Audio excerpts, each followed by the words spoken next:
Good, ঠিক আছে, good, বসো। এটা ওয়াসবিকা মিউনিসিপ্যাল হাই স্কুল থেকে বললো। ওকে, তাহলে থাইরয়েড গ্রন্থির ক্ষরণটাকে কে নিয়ন্ত্রণ করে? এনিওয়ান? স্যার স্যার টি3 হবে। টি3, টি3 বলে দিয়েছে। Okay, Duarbasini girls high school, thyroid গ্রন্থির ক্ষরণকে কোন হরমোন নিয়ন্ত্রণ করে?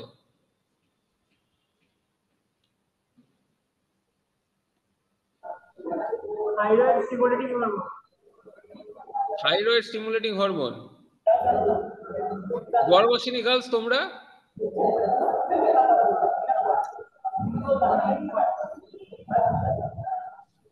ওকে, ঠিক আছে, ওকে, উইদাউট ওয়েস্টিং, ঠিক আছে, মোটামুটি তার মানে তোমরা শুনেছো এবং পড়েছো।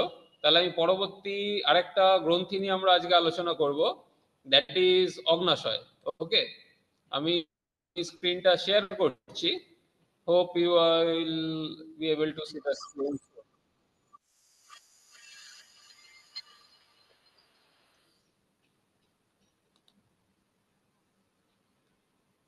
ওকে,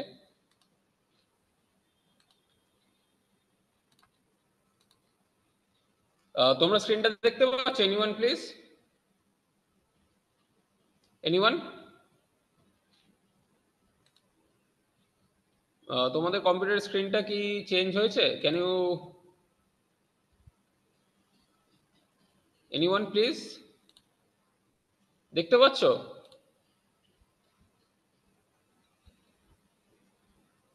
ওকে, ঠিক আছে, বলেছে দেখতে পাচ্ছে। ওকে, তো আজকে আমরা যেটা নিয়ে প্রধানত আলোচনা করব সেটা হচ্ছে আমাদের এন্ডোক্রাইন প্যানক্রিয়াস, বা প্যানক্রিয়াস, যেটাকে বাংলায় বলা হয় অগ্নাশয়। অগ্নাশয় নিয়ে আমরা মূলত আলোচনা করব। তার মধ্যে তোমরা হয়তো জানো, কেউ বলতে পারবে অগ্নাশয় থেকে কোন দুটো হরমোন প্রধানত, যেটা আমাদের রক্তে গ্লুকোজের মাত্রা নিয়ন্ত্রণ করতে কাজে লাগে, সেই হরমোন দুটোর নাম কি কি? রক্তে শর্করার মাত্রা নিয়ন্ত্রণ করতে কিছু হরমোনের দরকার পড়ে, সেই হরমোন দুটো? ইয়েস, ইনসুলিন আর গ্লুকাগন। ইনসুলিন আর গ্লুকাগন, কারেক্ট। এই দুটো হরমোনই প্রধানত আমাদের অগ্নাশয়, এটা ছাড়াও আরো অজস্র হরমোন রয়েছে যেটা আমাদের অগ্নাশয় থেকে খরিত হয়, কিন্তু মূলত আমাদের শর্করা নিয়ন্ত্রণ করার জন্য যে দুটো হরমোনের নাম একটু আগে বললে একদম কারেক্ট, দ্যাট ইজ ইনসুলিন এবং গ্লুকাগন। তোমরা হয়তো দেখবে বা শুনেছো যাদের ডায়াবেটিস রয়েছে, ডায়াবেটিস যেখানে হচ্ছে গিয়ে রক্তে গ্লুকোজের মাত্রা বেশি, কি ধরনের পরীক্ষা হয়, কি করে জানা যায় যে কারোর হচ্ছে গিয়ে কেউ ডায়াবেটিক? ডায়াবেটিস যাদের রয়েছে তাদের রক্ত প্রথমে খালি পেটে একটা রক্ত পরীক্ষা করা হয়। সাধারণত সেটার কাট অফ ভ্যালু থাকে যে 110 বা 120, এটার উপরে গেলে হচ্ছে গিয়ে সেটাকে ধরা হয় কোন ডিভাইসে, কোন যন্ত্রে পরীক্ষা করা হচ্ছে। ল্যাব টু ল্যাব নাম্বারটা কখনো কখনো ভ্যারি করে, পরিবর্তন হয়, কিন্তু সেখান থেকে দেখা হয় যে রক্তে যদি শর্করার মাত্রা বেড়ে যায় তাহলে শরীরে বেশ কিছু ক্ষতি হতে পারে। এটা হচ্ছে খাবার আগের যে মানে খালি পেটে হচ্ছে একটা রক্ত পরীক্ষা করা হয়। খালি পেটে রক্ত পরীক্ষা করার পরে যদি দেখা যায় যে রক্তে শর্করার মাত্রা বেশি আছে, তখন দেখবে ডাক্তার আরেকটা রক্ত পরীক্ষার কথা বলে, সেটা হচ্ছে গিয়ে খাওয়ার পরে রক্ত পরীক্ষা, রক্তে গ্লুকোজের মাত্রা কত আছে সেটার পরীক্ষা। তো এই দুটো যদি করে দুটোতেই হচ্ছে কি দেখা যায় যে রক্তে শর্করার মাত্রা বেশি রয়েছে, তাহলে তখন আরো বেশ কিছু পরীক্ষা নিরীক্ষা দিতেও পারেন। তার কারণ তার মধ্যে গ্লাইকোসাইলেটেড হিমোগ্লোবিন বলে একটা রক্ত পরীক্ষা রয়েছে, সেটাকে অনেক সময় করা হয় জানার জন্য যে কি ধরনের নেচারের হচ্ছে গিয়ে ডায়াবেটিস, বা কতদিন ধরে সেটার একটুখানি ব্যাক ক্যালকুলেশন করার চেষ্টা করা হয়, বোঝার চেষ্টা করা হয় জিনিসটাকে। তাহলে এই জিনিসগুলো দেখা হয়। কিন্তু যদি কারোর রক্তে শর্করার মাত্রা প্রচুর বেশি থাকে, তখন দেখবে অনেক সময় বাড়িতে যদি কেউ এরকম ডায়াবেটিক পেশেন্ট থেকে থাকে, দেখবে তাদেরকে অনেক সময় ওষুধের মাধ্যমে আর্টিফিশিয়ালি ইনসুলিন হয়তো নিতে হচ্ছে। ওকে, তো এই ইনসুলিনটা কিন্তু আমাদের শরীরে ন্যাচারালি তৈরি হয়, প্রাকৃতিক নিয়মে আমাদের শরীরের অগ্নাশয়ের কোন কোষ থেকে তৈরি হয়? বিটা কোষ থেকে আমাদের ইনসুলিন তৈরি হয়। যার কাজ কি রক্তে গ্লুকোজের মাত্রা কমানো। আর রক্তে যদি গ্লুকোজের মাত্রা কমে যায় তাহলে আরেকটা হরমোন রয়েছে যেটার নাম হচ্ছে গ্লুকাগন, তার কাজ হচ্ছে রক্তে শর্করার মাত্রা বৃদ্ধি করা, গ্লুকোজের মাত্রা বাড়ানো। যেমন গ্লুকোজ যদি তোমরা হয়তো জানো, আমাদের যে মস্তিষ্ক রয়েছে, আমাদের যে স্নায়ু কোষগুলো রয়েছে, তারা একমাত্র গ্লুকোজকেই হচ্ছে গিয়ে মেটাবোলাইজ বা বিপাকের মাধ্যমে গ্লুকোজকেই তারা ব্যবহার করতে পারে। তো কোনো কারণে যদি অনেক দিন ধরে বা দীর্ঘ সময় ধরে আমাদের শরীরে গ্লুকোজের মাত্রা কমে যায় কোনো একটি কারণে, সেই কারণটা হলো হয়তো আমরা অনেকক্ষণ ধরে কোনো কিছু খাইনি, 4 ঘন্টা 5 ঘন্টা 6 ঘন্টা খাইনি, বা 3-4 দিন কেউ খাবার খাইনি, ঠিক মতো গ্লুকোজের যোগান নেই, তাহলে কিন্তু আমাদের শরীরের বিভিন্ন কার্যকলাপ ইনক্লুডিং মস্তিষ্কেরও কার্যকলাপ হচ্ছে কি বিঘ্নিত হয়ে যায়। তো তার ফলে কি হয়, গ্লুকাগন শরীরের রক্তে শর্করার মাত্রাটা বৃদ্ধি করে বা সমতাটা বজায় রাখতে সাহায্য করে ইনসুলিন গ্লুকাগন। যখন আমরা খাবার খাচ্ছি কি হয়, আমাদের রক্তে শর্করার মাত্রা বেড়ে যায় খাবার কিছুক্ষণ পরে, তখন ইনসুলিন বেশি পরিমাণে ক্ষরণ হয়ে গ্লুকোজের মাত্রাটাকে কমায়। আর যখন আমরা খাওয়ার পরে প্রায় দুপুর 12টা 12:30 1টা হয়ে গেছে, সকালবেলা 9টার সময় খেয়েছো, তখন যদি মাপা হয় তখন দেখা যাবে যে শরীরে গ্লুকাগনের মাত্রা বেশি রয়েছে, ইনসুলিনের মাত্রা কম রয়েছে, কারণ সেই সময় শরীরকে গ্লুকোজ তৈরি করার জন্য গ্লুকাগন সাহায্য করছে। ওকে, বিভিন্ন আমাদের সোর্স আছে শরীরের মধ্যে, বিভিন্ন লকার আছে, ডিপোজিট লকার, বিভিন্ন আলমারি ধরে নিতে পারো বাড়িতে, তার মধ্যে একদম খুব যত্ন সহকারে বেশ কিছু উপাদান সঞ্চিত করে রাখা থাকে গ্লুকোজ, সেখান থেকে গ্লুকাগন কি করে গ্লুকোজগুলোকে বার করার চেষ্টা করে। ওকে, এছাড়া সোম্যাটোস্ট্যাটিন নামক একটি হরমোন আছে যেটা ডেল্টা কোষ তৈরি করে। এফ সেল থেকে হচ্ছে কি বিভিন্ন প্যানক্রিয়াটিক পলিপেপটাইড, যেটা আমাদের খাবার হজম করতে, খাবারের তোমরা হচ্ছে কি পড়েছিলে বা ডাইজেস্টিভ সিস্টেম বা আমাদের যখন পৌষ্টিক তন্ত্র যখন পড়েছো, হয়তো তোমরা পড়ে থাকবে বা পড়বে, সেটা হচ্ছে আমাদের বিভিন্ন ধরনের উৎসেচকের দরকার পড়ে। অগ্নাশয় থেকে আন্তরিক রস, তোমরা হয়তো নামটা শুনে থাকবে, সেই রসের মধ্যে বিভিন্ন উৎসেচক থাকে যেগুলো আমাদের প্রোটিনকে ভাঙতে বা শর্করার উপরেও কাজ করে, লিপিডের উপরে কাজ করে, এই ধরনের বিভিন্ন উৎসেচকের দরকার পড়ে, সেগুলো হচ্ছে কি আমাদের অগ্নাশয় থেকেই তৈরি হয়। তো অগ্নাশয় অত্যন্ত গুরুত্বপূর্ণ একটা ভূমিকা হচ্ছে গিয়ে পালন করে আমাদের শরীরের মধ্যে। ওকে, আমরা তাড়াতাড়ি হচ্ছে কি একটুখানি ডায়াবেটিসের কথা হচ্ছে কি হচ্ছিল, তার আগে আমরা একটুখানি দ্রুত একটা ভিডিও দেখব। ভিডিওর মাধ্যমে বোঝার চেষ্টা করব যে এটা ইউটিউবের ভিডিও, তো it's freely or easily available. Insulin exactly কি কাজটা করে, তারপর আমরা ইনসুলিনের কাজটা বা গ্লুকাগনের কাজটা বোঝার চেষ্টা করব। যখন আমরা কোনো খাবার খাই,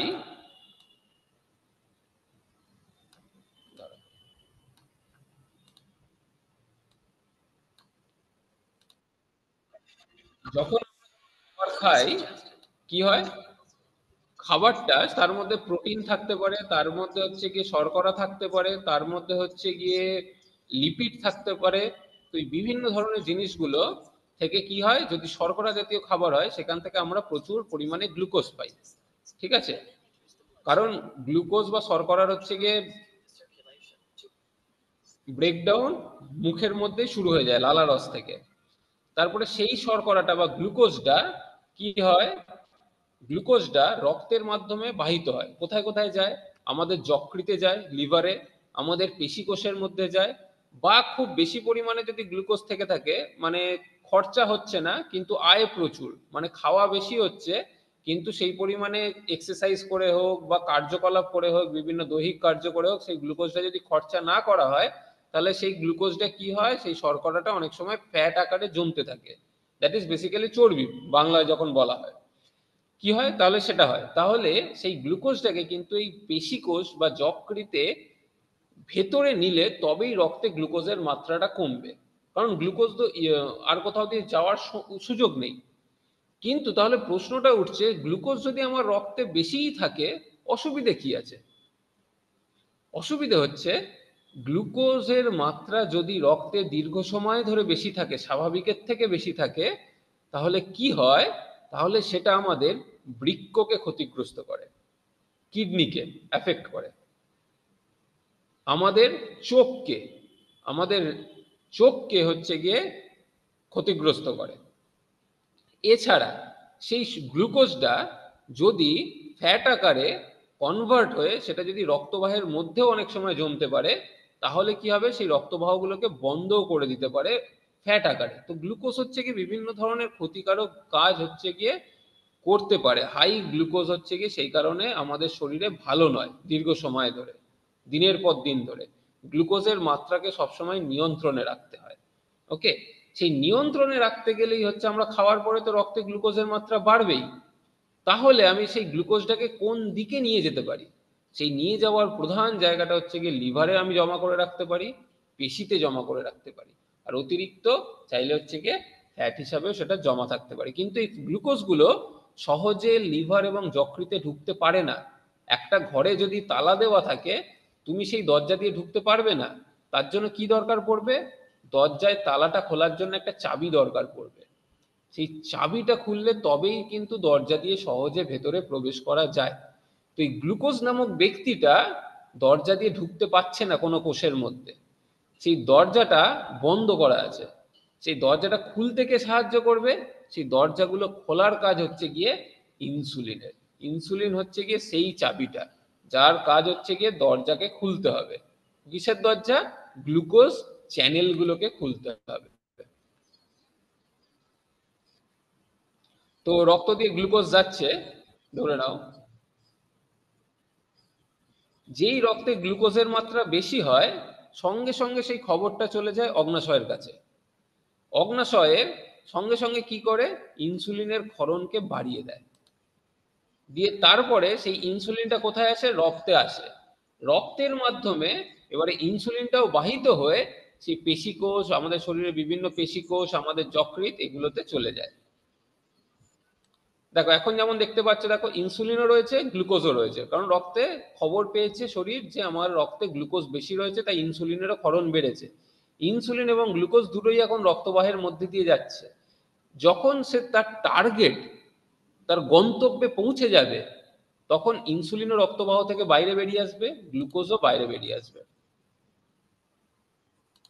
দেখো ইনসুলিন রক্তবাহ থেকে বাইরে বেরিয়ে এলো এবং গ্লুকোজও বাইরে এলো। আগে কি হয়েছিল? গ্লুকোজ, ইনসুলিন যদি না থাকে এই গ্লুকোজটা ভেতরে ঢুকতে পারে না, কিন্তু এখন ইনসুলিনের উপস্থিতিতে সেই গ্লুকোজটা বিভিন্ন জায়গায় প্রবেশ করতে পারে এবং সেখানে ভেতরে গিয়ে জমা হতে পারে। সেটা গ্লুকোজ ফর্মে হতে পারে, সেটা গ্লাইকোজেন ফর্মে হতে পারে, বিভিন্ন ধরনের পদ্ধতিতে।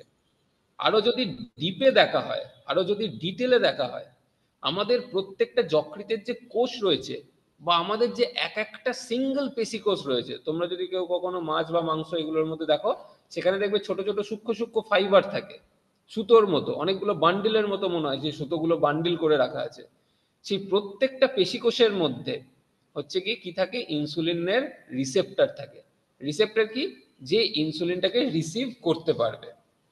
সেই ইনসুলিন রিসেপ্টরে গিয়ে কি হয়? ইনসুলিনটা হচ্ছে গিয়ে, এটা ধরো এই দরজার চাবিটা, এই তালাটা, তালার সাথে কি হলো? চাবিটা এসে বাইন্ড করলো, লাগলো। যেই চাবিটা গিয়ে লাগে, সঙ্গে সঙ্গে কি হয়? কোষের মধ্যে একটা বার্তা চলে যায়। কোষ খবর পেয়ে যায় যে ইনসুলিন এসে ইনসুলিন রিসেপ্টরের সাথে যুক্ত হয়েছে। তার মানে কি? ইনসুলিন কেন এলো? তখনই কোষ হচ্ছে চিন্তা করে যে ইনসুলিন কেন এলো।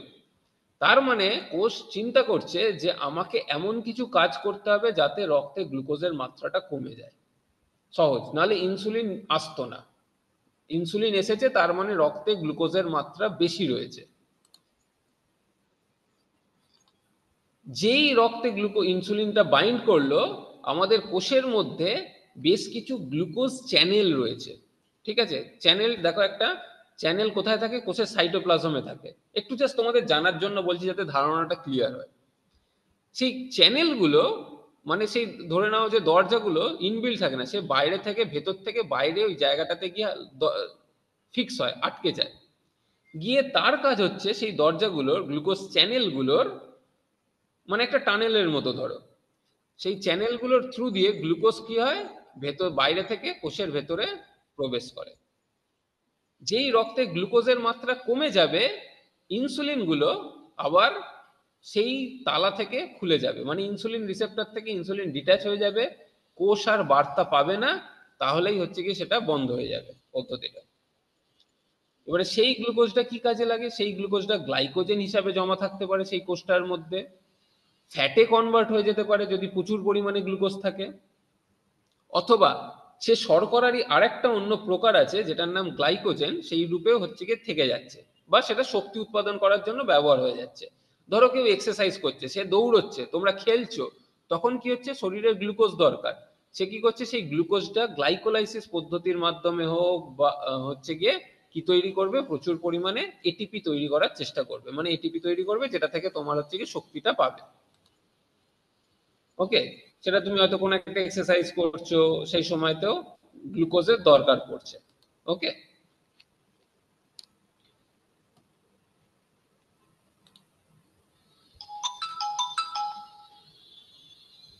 So coming back to the topic once again, তাহলে রক্তে কি হচ্ছে, রক্তে যদি গ্লুকোজ বেড়ে যায় কি হবে, এই ইনসুলিনের ক্ষরণ বেড়ে যাবে। ইনসুলিন কি করবে, ইনসুলিন রক্তে প্রবেশ করবে, সেই ইনসুলিনটা রক্তে প্রবেশ করবে। এখানে দেখো একদম অগ্নাশয়ের ভেতরে বিভিন্ন ধরনের রক্তবাহের ছবিগুলো দেখতে পাচ্ছ, লাল লাল একদম গোল গোল করা আছে। এই রক্তবাহগুলো একদম ওখান দিয়েই যাচ্ছে, সেই রক্তবাহের মধ্যে সেই ইনসুলিনটা কি করবে, প্রবেশ করবে। সেই ইনসুলিন রক্তবাহে প্রবেশ করলো, রক্তবাহ দিয়ে সেটা পৌঁছে যাবে হয় লিভারে, মানে যকৃৎ, বা মাসেল, বিভিন্ন জায়গায় পৌঁছে যাবে। হয়তো লিভারের কোনো একটা কোষে গিয়ে সেই ইনসুলিনটা যুক্ত হবে, সেটাকে রিসিভ করার জন্য ওখানে কি আছে, ইনসুলিন কে সেইটা নেওয়ার জন্য ইনসুলিন এর জন্য রিসেপ্টর রয়েছে, ইনসুলিন আর বলে আমি লিখলাম, ইনসুলিন রিসেপ্টর রয়েছে। সেই ইনসুলিনটা রক্ত থেকে বেরোবে, বেরিয়ে ইনসুলিন নামক রিসেপ্টরটার মাথায় গিয়ে জুড়ে যাবে, আটকে যাবে। যেই বাইন্ড করলো সঙ্গে সঙ্গে এখানে কিছু কোষের গায়েতে কিছু চ্যানেল রয়েছে, সেই চ্যানেলগুলো খুলে যাবে, যেটার মধ্য দিয়ে গ্লুকোজ কোষের মধ্যে ঢুকবে। কে ঢুকবে, গ্লুকোজ। সেই গ্লুকোজটা কোথা থেকে আসছে, এই যে গ্লুকোজটা, সে হচ্ছে কি রক্তবাহের মধ্য দিয়ে এখান দিয়ে ঢুকে যাবে। তো এইরকম একটা ঘটনা হচ্ছে কি ক্রমশ ঘটছে। আর কোনো কারণে যদি রক্তে গ্লুকোজের মাত্রা কমে যায়, গ্লুকোজের মাত্রা, শর্করার মাত্রা যদি কমে যায়, তাহলে কি হবে, সে আলফা কোষকে উদ্দীপিত করবে। আলফা কোষকে আমি পজিটিভ সাইন দিয়ে বোঝানোর চেষ্টা করছি যে এটাকে উদ্দীপিত করবে। আলফা কোষ থেকে কি হবে, গ্লুকাগনের ক্ষরণ বেড়ে যাবে। এই গ্লুকাগনের ক্ষরণ যেই বাড়লো, সেই গ্লুকাগনও রক্তে প্রবেশ করবে, সেই গ্লুকাগনও রক্তে প্রবেশ করবে। রক্তে প্রবেশ করার পরে সেই গ্লুকাগনগুলো, রক্তে প্রবেশ করার পরে গ্লুকাগনগুলো সেই একই যেখানে যেখানে গ্লুকোজ জমা রয়েছে সেই জায়গাগুলোয় গিয়ে বলবে আমাকে সাহায্য করো, মানে যকৃতে, পেশিতে গিয়ে গ্লুকোজকে ভাঙার চেষ্টা করবে, গ্লাইকোজেনকে ভাঙার চেষ্টা করবে, ফ্যাটকে কনভার্ট করার চেষ্টা করবে, করে কি করবে, কিছু গ্লুকোজ তৈরি করবে, ফ্রি গ্লুকোজ। সেই গ্লুকোজগুলো আবার কি হবে, সেই গ্লুকোজগুলো তখন সেই অঙ্গটা থেকে রক্তে প্রবেশ করবে।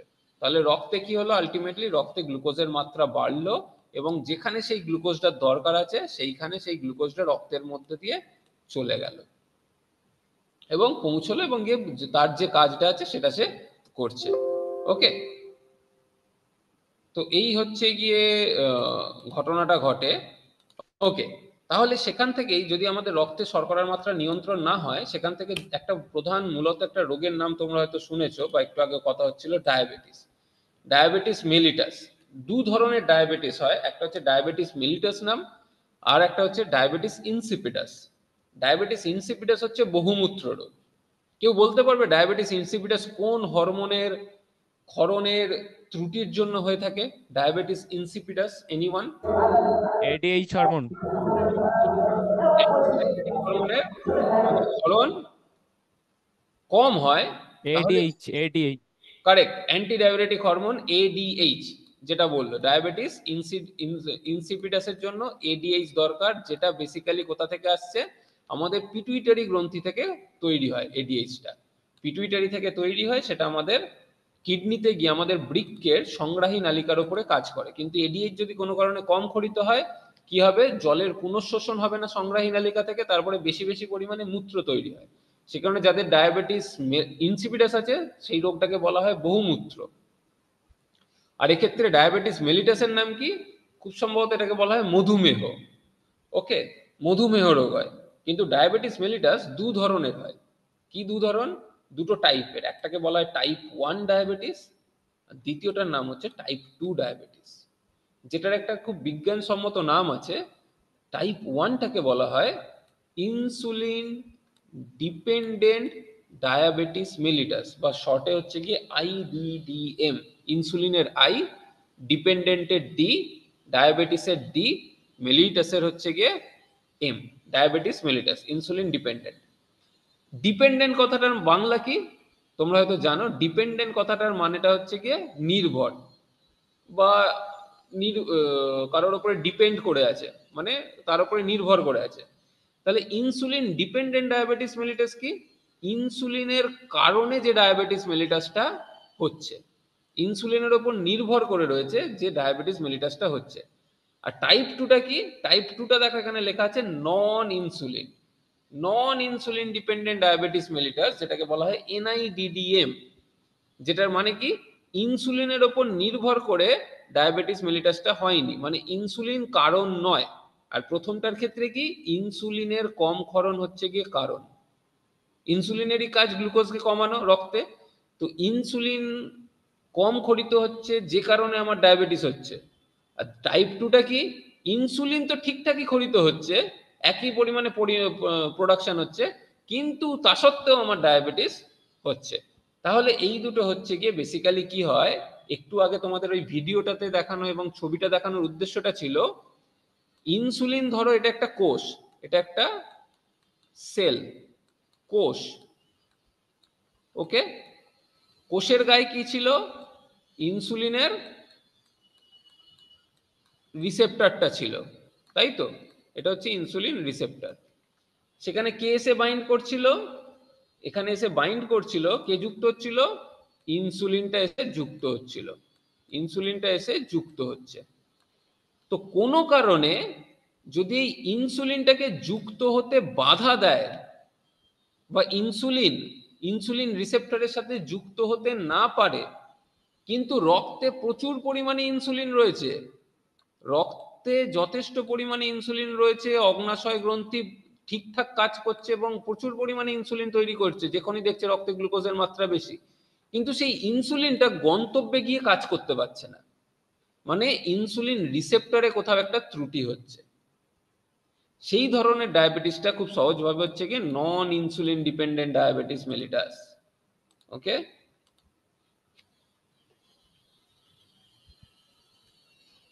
তাহলে কি হয়, টাইপ 1 যেটা ইনসুলিনের কারণে, সেটা সাধারণত ছোট বয়স থেকেই দেখা যায় যে টাইপ 1 ডায়াবেটিসটা হচ্ছে।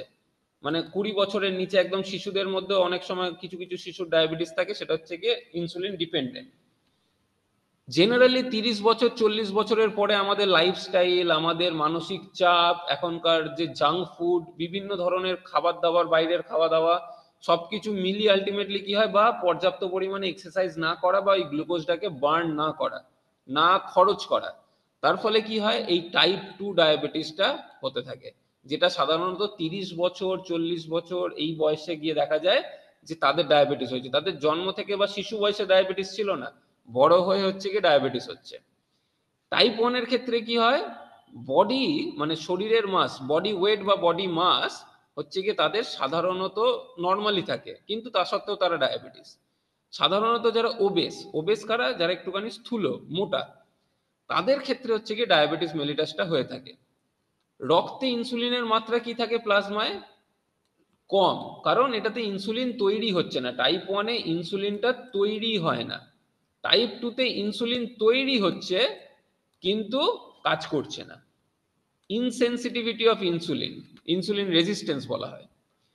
প্লাজমাতে গ্লাইকোজেন বলছি না, প্লাজমা গ্লুকোজটা দেখো ইনক্রিজ দুটোতেই, এক্ষেত্রেও বেড়ে যায়, রক্তে গ্লুকোজের মাত্রা দুক্ষেত্রেই বেশি থাকে। কিন্তু ইনসুলিন সেন্সিটিভিটি মানে ইনসুলিনটা রিসেপ্টরের সাথে বাইন্ড করবে, সেটা নর্মাল থাকে। এক্ষেত্রে ইনসুলিন সেন্সিটিভিটিটা একদম থাকে না, মানে ইনসুলিনটা ইনসুলিন রিসেপ্টরের সাথে বাইন্ড করতে যুক্ত হতে পারে না, মানে চাবিটা তালাতে লাগছে না, তালায় জং পড়ে গেছে, চাবি তালাতে আর লাগছে না, সেটা হচ্ছে টাইপ 2 এর ক্ষেত্রে হয়। তাহলে থেরাপি কি, ওষুধ কি? যদি ওষুধ হিসাবে ইনসুলিন দেওয়া হয়। টাইপ 2 যদি প্রথম স্তরের দিকে থাকে, খুব মাইল্ড থাকে, তাহলে ওয়েট লস, এক্সারসাইজ করা, ওয়েট লসের যে যা আছে, খাবার দাবার নিয়ন্ত্রণ করা, ডিসিপ্লিন হওয়া, তার সত্ত্বেও যদি সেটা কাজ না করে, তখন গিয়ে বিভিন্ন ধরনের ওষুধ আছে সেগুলোকে দেওয়া। কিন্তু টাইপ 1 এর ক্ষেত্রে এক্সারসাইজ করুক, যা কিছু করুক, ইনসুলিনে গ্লুকোজের মাত্রা রক্তে কমে না। টাইপ 1 যাদের রয়েছে তাদেরকে ইনসুলিন নিতেই হয়। টাইপ 2 যাদের রয়েছে তারা এক্সারসাইজ করে, খাওয়া দাওয়া নিয়ন্ত্রণ করে হচ্ছে গিয়ে তারা ডায়াবেটিসটাকে যথেষ্ট পরিমাণে নিয়ন্ত্রণ করতে পারে। তো এই হচ্ছে গিয়ে টাইপ 2 ডায়াবেটিস, টাইপ 1 ডায়াবেটিস মেলিটাসের ব্যাখ্যা ছিল। ওকে, আজকের মতো এই পর্যন্তই। নেক্সট ডে আমরা হচ্ছে গিয়ে অ্যাড্রেনাল গ্ল্যান্ড নিয়ে আলোচনা করব, ঠিক আছে? অ্যাড্রিনাল গ্ল্যান্ডে কি কি হরমোন খরিত হয় সেইগুলো নিয়ে। Any questions, any doubt, anyone? Any questions, any doubt? If no, then it's already 12:10 হয়ে গেছে। তো thank you for your patience hearing. Next ক্লাসে দেখা হবে। Okay, bye bye everyone.